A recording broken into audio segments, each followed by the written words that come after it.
has a slightly smaller 5.7 inch screen in a body that's the same size as an iPhone 6s Plus. It comes in silver, black and the white version we have here, and there's a choice of 32, 64 or 128 gig of storage. But like many new flagship Android phones, there's no microSD slot for adding more. The 6P is the first all-metal Nexus, and the CNC machined aluminium unibody feels light and strong. Compared to the Nexus 6, the 6P is much more manageable to hold with one hand, and while it's not going to slip easily into a pocket, it's going to be a lot easier to live with.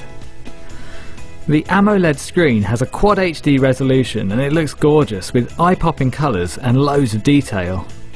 Around the back is a fingerprint scanner called the Nexus Imprint. This will come in handy for Google Pay as well as for unlocking the phone.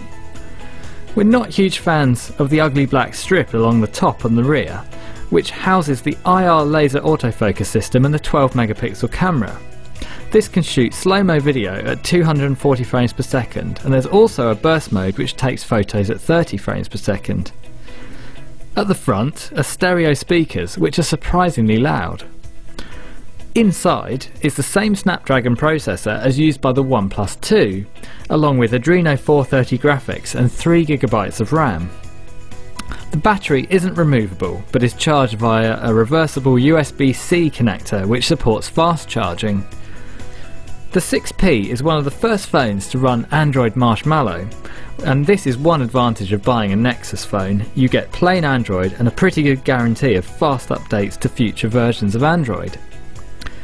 If you're a fan of big screen phones, the 6P is certainly going to appeal.